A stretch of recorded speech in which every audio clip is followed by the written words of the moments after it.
कांग्रेस के एक परिवार ने संविधान को चोट पहुंचाने में कोई कोर कसर नहीं छोड़ी। यहां भी ऐसे कई दल बैठे हैं जिनके मुखिया भी सारे जेल में हुआ करते थे। नेहरू जी लिख रहे हैं, अगर संविधान हमारे रास्ते के बीच में आ जाए तो हर हाल में संविधान में परिवर्तन करना चाहिए। ये नेहरू जी ने मुख्यमंत्रियों को चिट्ठी लिखी। करीब 6 दशक में 75 बार संविधान बदला गया। जो बीज देश के पहले प्रधानमंत्री जी ने बोया था, उस बीज को खाद पानी देने का काम एक और प्रधानमंत्री ने किया। उनका नाम था श्रीमती इंदिरा गांधी। उन्होंने हमारे देश की अदालत के पंख काट दिए थे और यहां पर तो किया था कि संसद संविधान के किसी भी आर्टिकल में जो मर्जी पड़े वो कर सकती है और अदालत उसकी तरफ देख भी नहीं सकती है। अदालत के सारे अधिकारों को छीन लिया गया था। जब इंदिरा जी के चुनाव को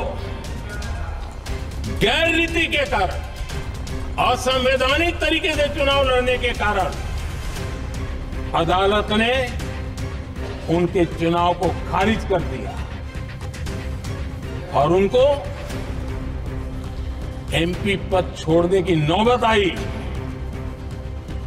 तो उन्होंने गुस्से में आकर के देश पर इमरजेंसी थोप दी। आप अपनी कुर्सी बचाने के लिए। आदरणीय सभापति जी, मैं आज यहां किसी की व्यक्तिगत आलोचना करना नहीं चाहता हूं, लेकिन तथ्यों को देश के सामने रखना जरूरी है और इसलिए मैं तथ्यों को रखना चाहता हूं। कांग्रेस के एक परिवार ने संविधान को चोट पहुंचाने में कोई कोर कसर नहीं छोड़ी है।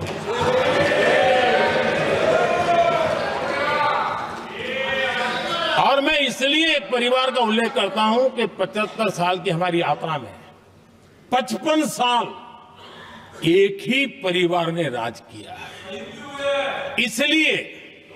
इसलिए देश को क्या क्या हुआ है ये जानने का अधिकार है और इस परिवार के कुविचार, कुरीति, कुनीति, इसकी परंपरा निरंतर चल रही है। हर स्तर पर इस परिवार ने संविधान को चुनौती दी। आदरणीय सभापति जी, 1947 टू 1952 इस देश में इलेक्टेड गवर्नमेंट नहीं थी। एक अस्थाई व्यवस्था थी, एक सिलेक्टेड सरकार थी और चुनाव नहीं हुए थे। और जब तक चुनाव न हो तब तक एक इंटरिम व्यवस्था के रूप में कोई खाका खड़ा करना चाहिए, किया गया था। 1952 के पहले राज्यसभा का भी गठन नहीं हुआ था। राज्यों में भी कोई चुनाव नहीं थे, जनता का कोई आदेश नहीं था। उसके बावजूद भी, और अभी तो संविधान निर्माताओं ने इतना मंथन करके संविधान बनाया था। 1951 में जबकि चुनी हुई सरकार नहीं थी, उन्होंने ऑर्डिनेंस करके संविधान को बदला और किया क्या? अभिव्यक्ति की आजादी पर हमला कर दिया गया।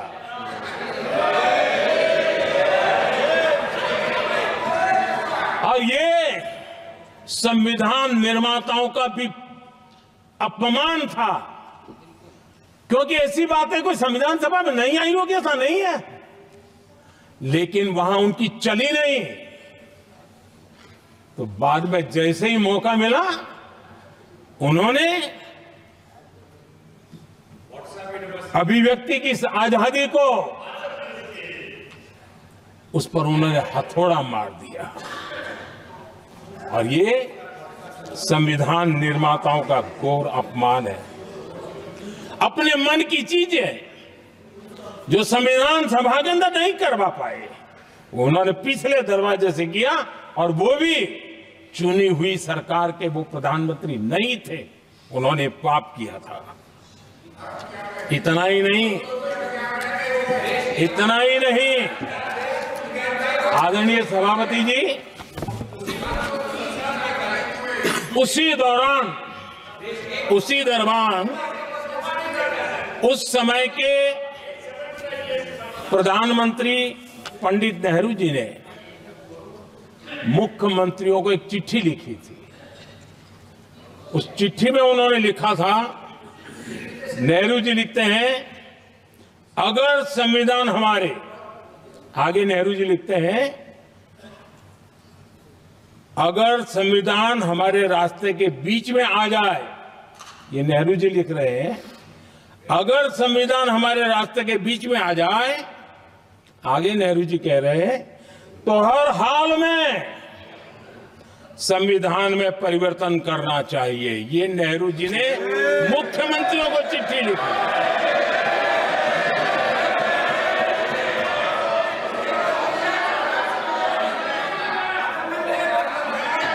और आदरणीय सभापति जी, ये भी देखिए, 1951 में ये पाप किया गया, लेकिन देश चुप नहीं था। उस समय राष्ट्रपति डॉक्टर राजेंद्र प्रसाद जी ने चेताया ये गलत हो रहा है।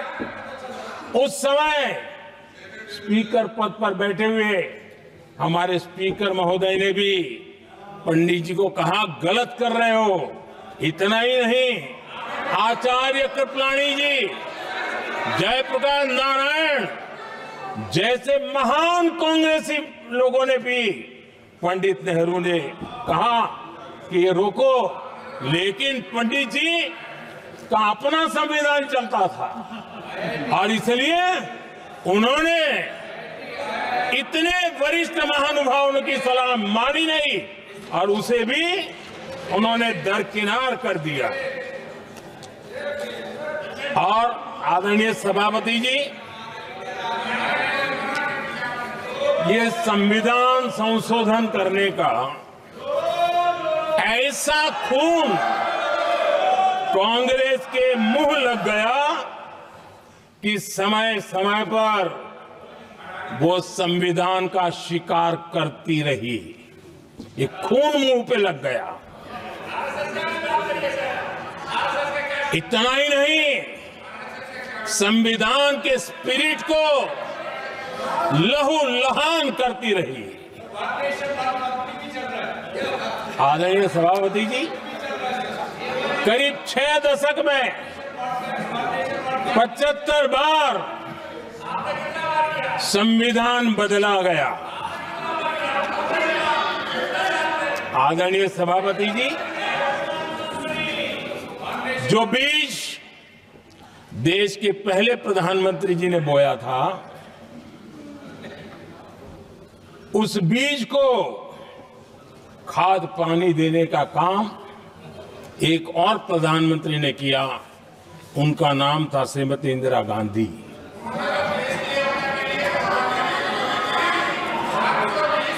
जो पाप पहले प्रधानमंत्री करके गए और जो खून लग गया था 1971 में, सुप्रीम कोर्ट का एक फैसला आया था। उस सुप्रीम कोर्ट के फैसले को संविधान बदल करके पलट दिया गया और 71 में यह संविधान संशोधन किया गया था। और क्या था, उन्होंने हमारे देश की अदालत के पंख काट दिए थे। और यहां पर तो किया था कि संसद संविधान के किसी भी आर्टिकल में जो मर्जी पड़े वो कर सकती है और अदालत उसकी तरफ देख भी नहीं सकती है। अदालत के सारे अधिकारों को छीन लिया गया था। ये पाप 1971 में उस समय की प्रधानमंत्री श्रीमती इंदिरा गांधी ने किया था।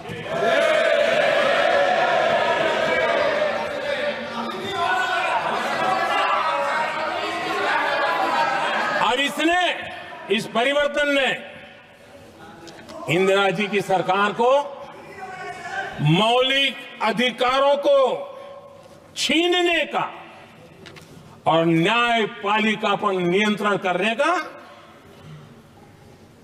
अधिकार दिया, सक्षम बना दिया था। आदरणीय सभापति जी, खून मुंह पे लग गया था, कोई रोकने वाला था नहीं। और इसलिए जब इंदिरा जी के चुनाव को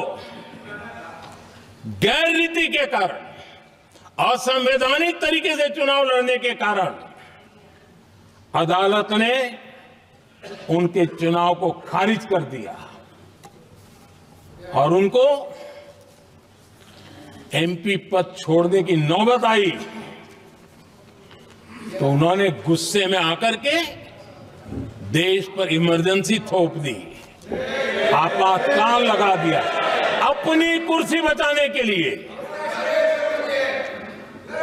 और उसके बाद इतना ही नहीं, उन्होंने इमरजेंसी तो लगाई, संविधान का दुरुपयोग तो किया ही किया, भारत के लोकतंत्र का गला तो घोंट ही दिया। लेकिन 1975 में 39वां संशोधन किया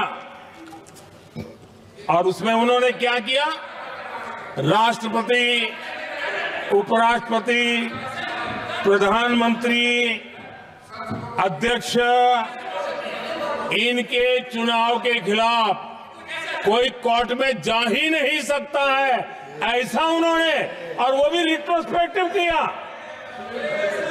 आगे के लिए नहीं, पीछे का भी, अपने पापों का भी उन्होंने। और आदरणीय सभापति जी, मैं संविधान की बात कर रहा हूं, मैं संविधान के आगे पीछे कुछ नहीं बोल रहा हूं।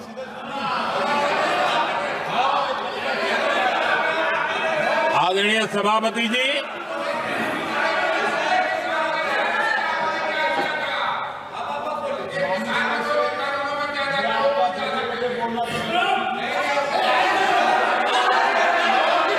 आदरणीय सभापति जी, इमरजेंसी में लोगों के अधिकार छीन लिए गए, देश के हजारों लोगों को जेलों में ठूंस दिया गया, न्यायपालिका का गला घोंट दिया गया, अखबारों की स्वतंत्रता पर ताले लगा दिए गए। इतना ही नहीं, कमिटेड जुडिशरी, इस विचार को उन्होंने पूरी ताकत दी। और इतना ही नहीं, जिस जस्टिस एच.आर. खन्ना ने उनके चुनाव में उनको खिलाफ जो जजमेंट दिया था, वो इतना गुस्सा भरा था कि जब जस्टिस एच.आर. खन्ना, जो सीनियरिटी के आधार पर सुप्रीम कोर्ट के चीफ जस्टिस बनने थे, जिन्होंने संविधान के सम्मान करते हुए उस पीरियड से इंदिरा जी को सजा दी थी, उन्होंने मुख्य न्यायाधीश नहीं बनने दिया। ये संविधान और लोकतांत्रिक प्रक्रिया नहीं।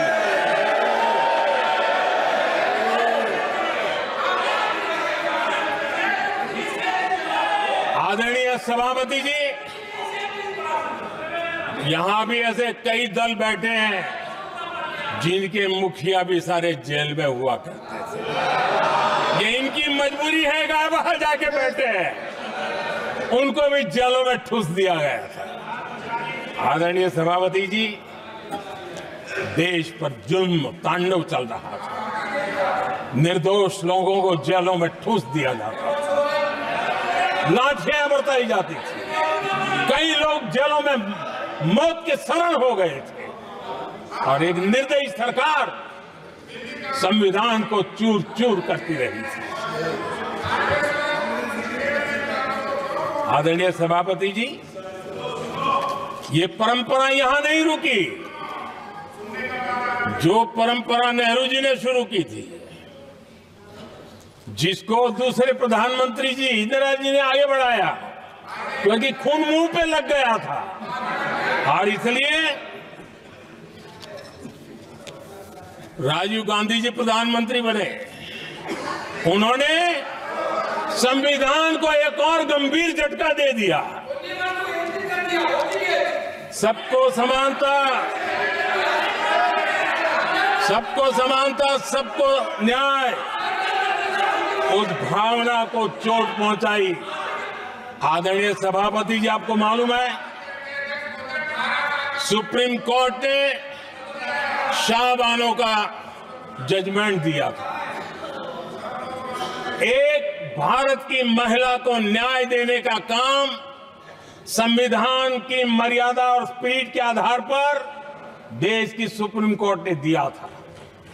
एक वृद्ध महिला को उसका हक मिला था सुप्रीम कोर्ट से, लेकिन उस समय के प्रधानमंत्री राजीव गांधी ने शाहबानो की उस भावना को, सुप्रीम कोर्ट की उस भावना को नकार दिया और उन्होंने वोट बैंक की राजनीति के खातिर संविधान की भावना को बलि चढ़ा दिया और कट्टरपंथियों के सामने सर झुकाने का काम कर दिया। उन्होंने न्याय के लिए तड़प रही एक वृद्ध महिला को साथ देने के बजाय उन्होंने कट्टरपंथियों का साथ दिया। संसद में कानून बना करके सुप्रीम कोर्ट के निर्णय को फिर एक बार पलट दिया गया। आदरणीय सभापति जी, बात वहां से नहीं अटकी है। नेहरू जी ने शुरू किया, इंदिरा जी ने आगे बढ़ाया और राजीव जी ने भी उसको ताकत दी, खाद पानी देने का काम किया। क्यों? संविधान के साथ खिलवाड़ करने का लहू उनके मुंह लग गया। आदरणीय सभापति जी, अगली पीढ़ी भी इसी खिलवाड़ में जुड़ी पड़ी है। एक किताब को मैं कोट कर रहा हूं, उस किताब में जो लिखा गया है और उसमें प्रधानमंत्री उस समय के मेरे पहले जो प्रधानमंत्री थे उनको कोट किया है। उन्होंने कहा है, मुझे यह स्वीकार करना होगा कि पार्टी अध्यक्ष सत्ता का केंद्र है। ये मनमोहन सिंह जी ने कहा है, जो किताब में लिखा गया है। मुझे यह स्वीकार करना होगा कि पार्टी अध्यक्ष सत्ता का केंद्र है। सरकार पार्टी के प्रति जवाबदेह है। इतिहास में पहली बार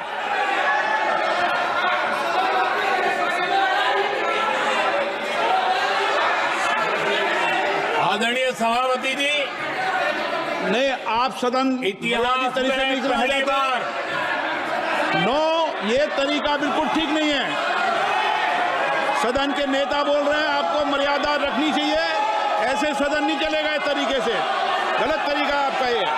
माननीय प्रधानमंत्री जी, आदरणीय सभापति जी, इतिहास में पहली बार संविधान को ऐसी गहरी चोट पहुंचा दी गई।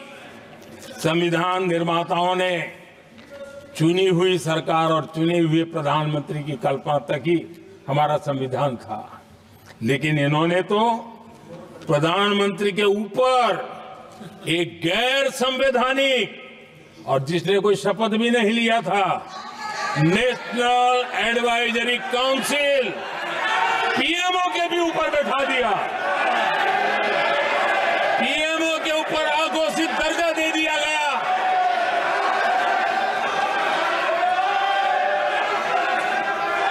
आदरणीय सभापति जी, इतना ही नहीं, और एक पीढ़ी आगे चले, और उस पीढ़ी ने क्या किया?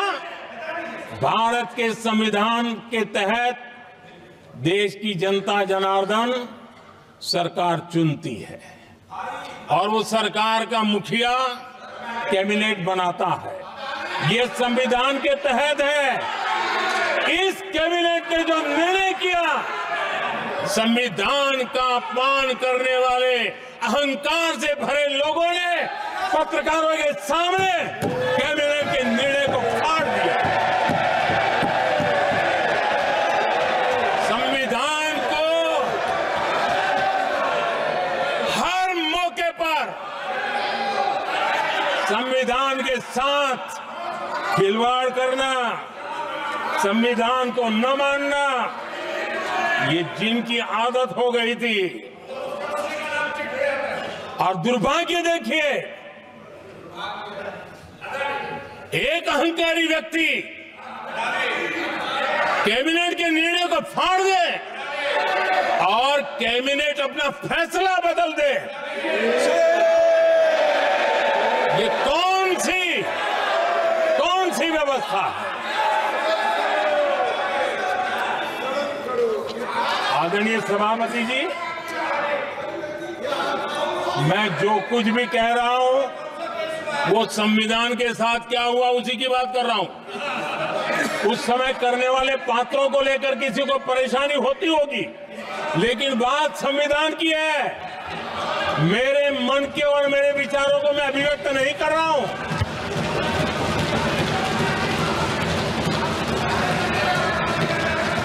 आदरणीय सभापति जी, कांग्रेस ने निरंतर संविधान की अवमानना की, संविधान के महत्व को कम किया। कांग्रेस इसके अनेक उदाहरणों से भरा पड़ा हुआ है।